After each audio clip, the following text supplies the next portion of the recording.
All right, so we've got Wind River, and this was a tough one to watch. It stars Jeremy Renner and Elizabeth Olsen, so Hawkeye and Scarlet Witch, if you're a Marvel fan. And it has John Bernthal, Graham Greene, and Gil Birmingham. And Taylor Sheridan directed it, and he wrote Sicario, Hell or High Water, and this is very much in the vein of Hell or High Water, which came out last summer, actually around this time. So maybe this is just his time slot. And it centers around a crime that takes place on the Wind River Indian Reservation. And I believe it's actually kind of inspired by true events. I think it's kind of cobbled together from true events. Jeremy Renner is a federal U.S. Fish and Wildlife Service agent who happens to live in the area, and he discovers a body frozen in the snow. And Elizabeth Olsen is an FBI agent who gets called in to Wind River because she's just the nearest one around. She's not necessarily a specialist in this stuff. And there's a bunch of interesting stuff about the jurisdiction. So there's a bureau. This is real life true. There's a Bureau of Indian Affairs. Reservations are on federal land, so there is federal jurisdiction as well. And then the localities are all regional, right? So it's who's got jurisdiction over this crime? And the sad thing is, it's no one cares. It's like Super Troopers then. It is the exact opposite of Super Troopers. It is. Wasn't that part of that? Totally they were all fighting over jurisdiction. Yes, but it is totally the polar. It is the furthest you could ever get from Super Troopers. But yes, I suppose they both have jurisdiction issues, except for that one they cared. This one nobody cares. Nobody wants to help out, and that was Elizabeth Olsen's big thing, right? She's well, if I'm not around, you don't have any resources. There are 4 federal or Bureau of Indian Affairs people for this whole huge region. So here's my problem with Wind River. It's just a bunch of white people running around trying to solve Native American people's problems. And, I know there are real-life parallels and real-life issues that they're representing, right, in terms of how we actually, treat these lands and all these things. But Jeremy Renner he plays a tracker. And I get that that's supposed to be part of his job because he's in, the fish and game thing. But he's just, a know-it-all in this film. And literally people will be having a conversation that there's no way he should be able to hear this conversation. And he'll be kind of staring off into the distance. And then he'll look at them and he'll go, no, that's not what the tracks say. Come here and let me show you. If I took a drink every time he said, come here and let me show you, I would be dead by the end of this movie because it's just constantly him being I know, no, this is the way to do it. I know these lands. I know whatever. I was why is it got to be a white guy? It just felt a little maybe exploitative of the situation. I will say this. Only if you did not have a soul would you not be upset by Wind River, right? Oh, that's me, then. I'm not upset. Well, then you don't have to see the movie. But okay. It is dark. The crime is really, really upsetting. Yeah. It just fair warning. Someone gets raped on screen. Oh, no. Yeah. You see body parts. You see it is just no good. Okay, maybe I have a soul. Okay, sorry. Yeah. Or if you have a stomach for it.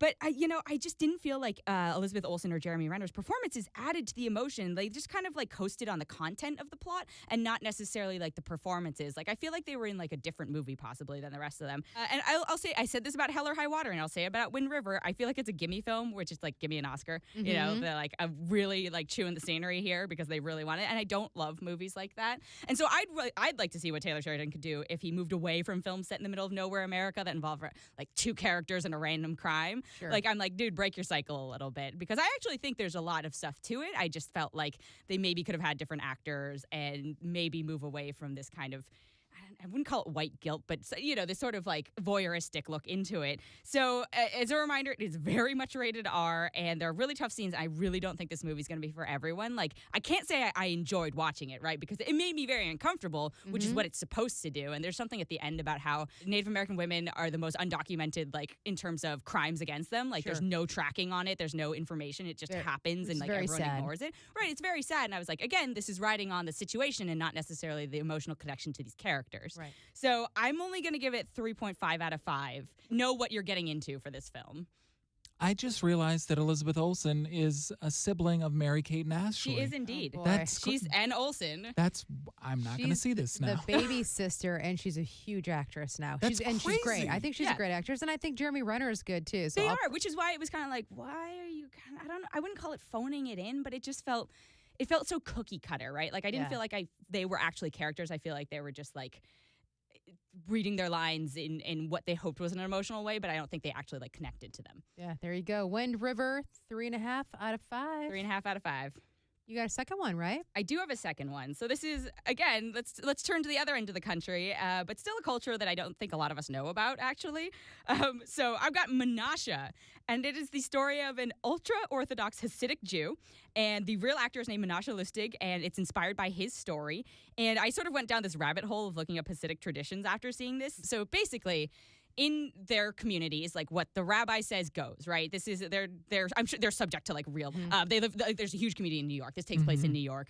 In They actually Brooklyn, filmed right? it in the community. Yeah. And it's interesting. So Menashe is a widower, and because of this particular community, his son gets taken away from him when his wife dies because like the community, not Child Protective Services, is like, no, you need a woman to raise him. You can't have custody back until you get remarried. And it's like, that's the most crazy thing I've ever heard. There are single fathers all over the it's not the craziest thing I've ever heard, but it's very, I think it's very culture shock. And this is the narrative debut of the director. His name's Joshua Weinstein, and he's a documentarian. And I think that actually helped because I think his needing to be sensitive to other cultures when he makes documentaries helped him make sure this wasn't like an exploitative, voyeuristic look at the Hasidic culture. Because like if you've ever seen like Hasidic people walking down the street in like New York, right? They're very apparent, right? They've got the coats, they've got this very conservative dress, they've got all the hair and the ringlets and stuff like that. And so like you can see them, and it's not something you expect. And there's a very self-imposed like they don't want to interact with the rest of the world, which is fine. That's their imperative. But again, I felt like it very easily could have been this like caricature of this culture, and I think he did a really good job of doing all the research, and I think he did a lot of pre-work, and I think it really helped make it feel genuine. But really what drives this film is Menashe himself. Like, that dude is so charming. He has all these videos on YouTube in Yiddish. I don't understand a single word of it, but you can just tell he's a performer, right? You can tell he's like enjoying it, and he's fun and funny. And so also this whole movie is in Yiddish. I was going to say, are you reading subtitles You are the whole reading time? subtitles. There's one scene that's like a great scene, but it's not. But the whole thing, all subtitles. So just be aware, if you're not a big subtitle person, this is gonna be that. But yeah, it's more niche, but it's a really sweet story, and it's like at the end of the day, it's a dad and a son, and everyone can relate to that, and everyone can relate to family and trying to impress your culture and like your community and stuff like that. And it's sweet. It's not like it's got depressing points, but it's like it's really just.